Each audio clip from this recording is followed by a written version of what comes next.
Joshua walked down the hallway, gesturing animatedly as she talked as the attending physician. One of her duties was working with that year's students. Today was the first day of this year's crop of hopeful. As always, Dr. started with a tour of the hospital facilities. The medical station wasn't as fancy as those in the Federation, in the systems of the Federation's stillest location. In Zats made it the closest Type 1 trauma center to the war zone. It wasn't a posting for a medical student who wanted to just coast through their residency. Many broke at the stress put on them by the large number of casualties that even a small battle could bring, and it was very much a sing-course wind of hospital. And any me student who survived their rotation here, as Zahan Raider almost made that literal event, had no problem getting a position on a warship or other trauma center. The group had just finished touring the trauma intake facility. This station has 25 trauma rooms, just like the one it showed you. Dr. Surreal stated on the slower days, they might handle most cases from when a patient first arrives until they are moved to another area of the hospital. Dr. stopped and turned to face the student. But when we get wounded from an accident or battle, they stabilize the patient and send them to surgery to finish the job. Once patients are fit to travel, they are immediately sent to none of the hospital transfer ships to their facilities to finish treatment and recovery. This allows us to treat more patients faster with fewer patients lost while awaiting treatment. Dr. Sherrill's voice took on a note of pride. Following the Battle of Gideon, which treated 250,000 casualties, in 48 hours with a 98% survival rate, the doctor's eyes took in a faraway look, remembering that chaotic day. The smells of blood and burnt flesh permeated her old lab coats, so much that she had to throw it out the cries of the wounded in a dozen languages, and the ominously still forms that had to be stacked in one of the hangar base to make a room for the next batch of wounded. It was 48 hours of barely contained chaos, and almost the entire staff dropped where they stood as the last patients were evacuated to other medical facilities. That event led to all L3500 station personnel receiving a commendation in their file. Dr. Sorella, are you okay? One of the med students asked. I'm sorry. I was lost in the memory, she replied, embarrassed at a loss of focus. They passed through a set of doors and down a long corridor with psychiatric patient rooms currently empty on both sides until they came to a door that needed a code to open. Med students don't get the code to this door. You are only allowed in if a senior physician accompanies you or one of the guards. She nodded to the free massive yoga at the desk. Escort you in at us. In your physician's requests, she always enjoyed the slightly worried look that came over a new student's face when she gave that speech. Student physicians often had an exaggerated sense of their abilities at first, and they needed our reminder that even a medical facility could be dangerous. Dr. Sorella, why is that area restricted? One of the students asked. This is the human psychiatric treatment area, or as my human colleagues call it, the ward. Zuriel replied. All the med students began to chatter at once. If there were humans behind that door, then it was very dangerous. A healthy human was extremely dangerous in a fight. Oh, just how much worse was one with mental problems. Dr. Shirella led the students down the hallway until they came to a HFY desk with a human doctor and two more yoga orderlies being a ward for humans. So I explained why yoga was at the door, and inside they were big enough to have at least a chance to detain an out-of-control human. Dr. Suriel addressed the human. Dr. Saunders, how are you doing today? Dr. Saunders looked up. Well, hello there, Dr. Shirella, I'm doing well, and it's been a quiet day. He then scanned the faces of the MES students before saying, fresh meat for the grinder. Doc Shirella laughed, and some of them might survive. Both doctors enjoyed the looks of alarm from the students. Show many patey. And I still have, Doc Shirella inquired. Two we discharged private lane this morning, he replied. Zadly, she asked, and the surgeon still heard. Dr. Zayers replied yes, and no change. His voice is hearing the same sad tune. After that, Dr. Saunders rose and walked to the door. He looked at the yoga. Asili, you feel like taking a walk with me? The YF just nodded his assent and opened the door. After all, the others filed in, has shut, and touched the keypad that secured the door. Dr. Saunders walked backward while explaining to the med students what each compartment was for. There were various soft treatment rooms. Some just looked like a lounge with chairs and a couch. One had a room with soft walls that he called the rubber room, in case a patient needed a safe splash out. The individual patients' rooms were somewhat Spartan but still pleasant. Sound and video systems let them pick an environment that felt relaxing to them. Dr. Saunders explained, with modern medicine, humanity has managed to eliminate most mental health issues via genetherapy, medical and psychological support. Occasionally one slips to the system. There are a few mental illnesses that can pop up later in life, so facilities like this allow for diagnosis and the start of treatment. Once they are no longer a danger to themselves or others, they are sent back to one of our colonies. Gesturing to one of the rooms being in a combat zone, we mainly get patients with psychic attacks or that need a short time away from the front. Nodding to Doc Shirla, The good doctor's people have been instrumental in expanding our ability to deal with psych issues that pop up. The Rathan psychic abilities have been invaluable in dealing with the effects of psychic warfare. Drosharella spoke the humans are naturally resistant to most psionic abilities. This makes them immune to or but the strongest psionic, exaggerated sense of their abilities at first, and they needed our reminder that even medical facility could be dangerous. Dr. Sorella, why is that area restricted? One of the students asked. This is the human psychiatric treatment area, or as my human colleagues call it, the ward. Zuriel replied. All the med students began to chatter at once. If there were humans behind that door, then it was very dangerous. A healthy human was extremely dangerous in a fight. Oh, just how much worse was one with mental problems. Dr. Sorella led the students down the hallway until they came to a hava desk with a human doctor and two more yoga orderlies being a ward for humans. So I explained why yoga was at the door, and inside they were big enough to have at least a chance to detain an out of control. Human Dr. Suriel addressed the human Dr. Saunders. How are you doing today? Dr. Saunders looked up. Well, hello there, Dr. Shirella. I'm doing well, and it's been a quiet day. He then scanned the faces of the mess students before saying, fresh meat for the grinder. Doc Shirella laughed, and some of them might survive. Both doctors enjoyed the looks of alarm from the students. Show many patey. Enstow still have, Doc Shirella inquired. Two we discharged private lane this morning, he replied. Zadly she asked, and the surgeon still heard. Dr. Zares replied yes, and no change his voices, hearing the same sad tune. After that, Dr. Saunders rose and walked to the door. He looked at the yoga. Asili, you feel like taking a walk with me? The YF just nodded his assent and opened the door. After all, the others filed in, has shut, and touched the keypad that secured the door.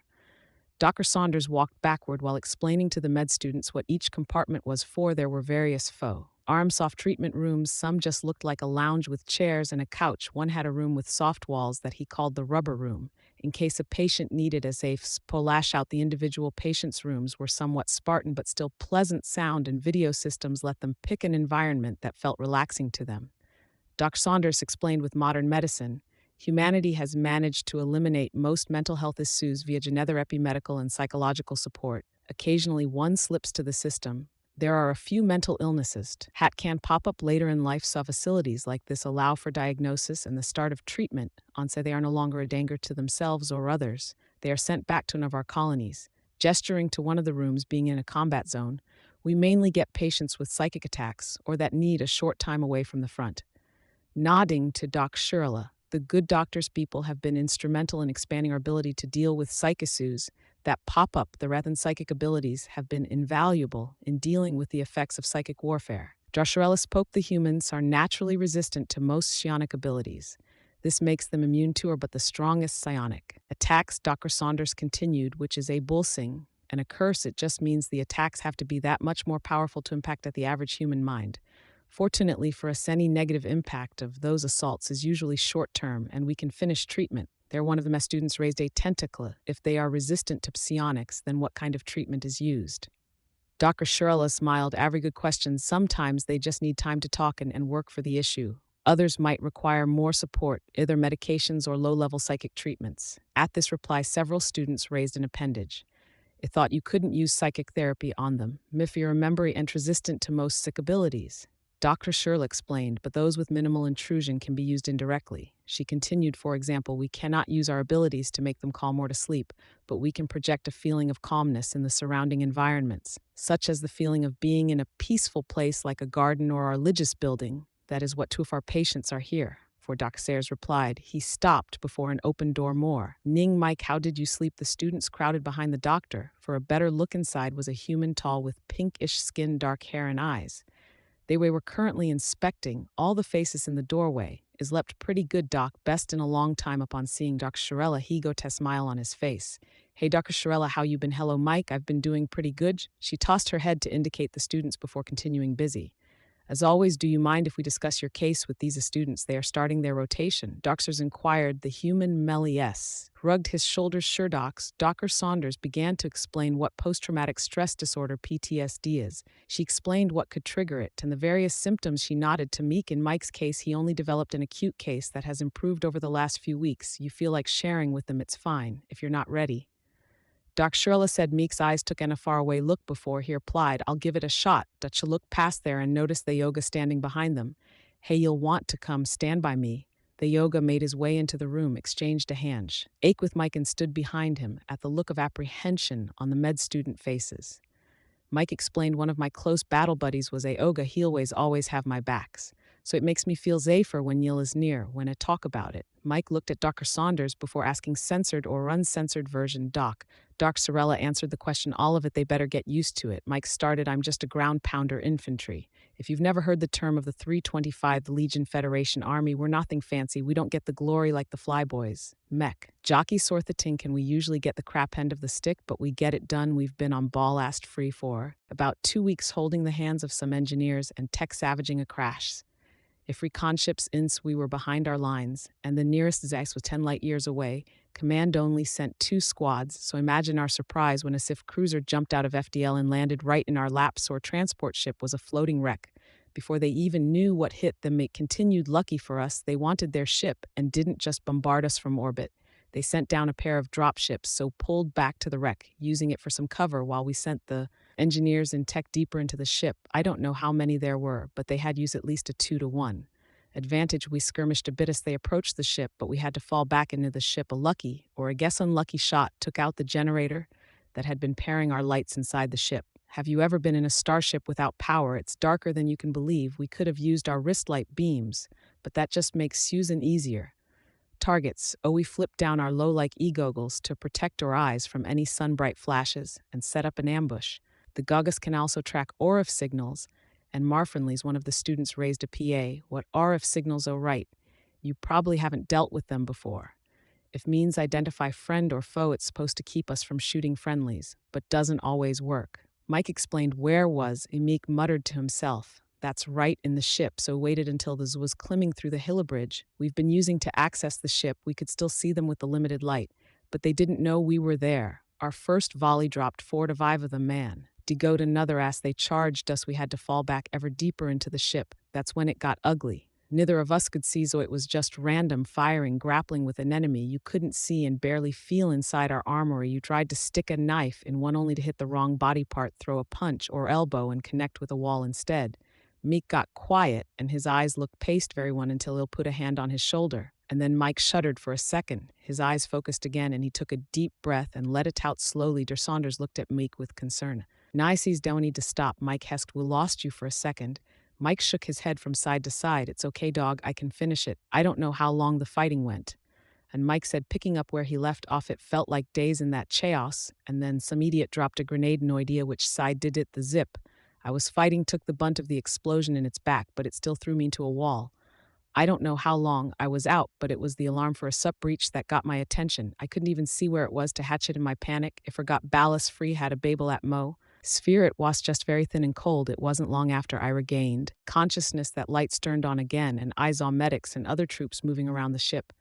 Zan Federation troops were still locked together, in death in some places. The bodies were so jumbled together, you couldn't tell friend or foe. I saw one of the engineers being carried out on another stretch. I found out later those crazy bastards picked up any kind of weapons. They couldn't join the fight. They held their ground and died where they stood. Not a single Zif got past them. I still visit that ship in my nightmares, fighting in the pitch-black darkness. The alarm of my suit and the gore splattered from floor to ceiling of the corridors. Blood and a half-dozen colors strew the walls and Pendix feet as they carry me out. But I've been getting better with their help. I got some sleep now, nodding his head toward the doctors. Doc Sorella spoke up time to get back to the tour and turned to walk down the corridor. Doc Sorella, she turned back to the student who addressed her. You said there were two. Doc Sewell replied, not understanding the question. You said there were still 2 patients in the ward, and we only saw one another student P. I P'd up. Dr. Saunders answered with sadness in his voice. You're correct. There is another here. His name is Sergeant William Danvash, replied while opening the door and leading them down the corridor. Instead of the door, held the mover to the nurse's station. He gestured to a pair of monitors. The screen showed an older human male sitting in a padded room with no furniture. What was visible of the man's arms were heavily scarred from a lifetime of combat. The man just stared at the wall opposite him, not moving a muscle.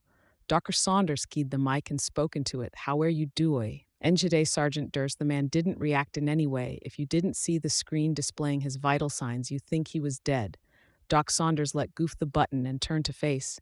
The student surely answered, she'll eat and drink if we clean him up as needed. Another student asked, why is she in the padded room? Is dangerous? Doc Saunders chuckled. Sergeant Danvis is one of the most dangerous humans in the military, but right now this is for his safety. Sometimes the flashbacks are particularly bad, and he will reenact the fighting so it's better for him and the furniture, to keep the space bare. So what happened to him? The same student asked. Dr. Saunders replied, Sergeant Damas and his unit were on Yellen 2 trying to clear the Xi out of the largest city. Urban warfare is particularly dangerous and stressful for our troops, and danger comes from all sides, top and bottom of, and clearing out an area doesn't mean his stays to clear. Dr. Saunders continued, Sergeant Dam's unit was taking fire from several buildings at the crossroads. They cleared the other two, and Sergeant Damas threw a grenade into the second-floor room. This was firing from Surge. Aunt Danis and a pair of his troopers charged up the stairs and into the room. Dr. Saunders sighed before, continuing, this was dead, but so was Aina family, 2 parents and 3 offspring. The Jad restrained the man left them in the corner of the room. The Sergeant Dam's grenade landed in the middle of the room and killed everyone, some of his. Troopers reported he stumbled over to the family, dropped to his knees, and started sobbing, while repeatedly saying, I kill kids. He just kept saying it over and over, and then he completely shut down and was sent there. Doc Shirla spoke up something you'll learn about humans is one of their greatest strengths is also one of their biggest weaknesses. Humans have a large capacity for empathy, more so than any other race we've encountered. This ability makes them capable of incredible acts of compassion and bravery. This is why humans are among the best combat medics in the Federation military, and why they make up a large portion of rescue and relief teams. Sympathy has driven humans into many conflicts to assist and or protect the weak, but Sergeant Danvis is an example of the other side of it. Sometimes that empathy overwhelms them. Sometimes it's just burnout and treated with some rest away from the fight. Eld looking back in the monitor. Doc Shirella continued. Mike mentioned how he turns to that ship in his nightmares. Sergeant Danis never leaves his nightmare. War changes everyone and they return different than they went in, but they still come home and leave the war in the past. Some, like Sergeant Danis, can never leave the war, but fight it every day of their lives.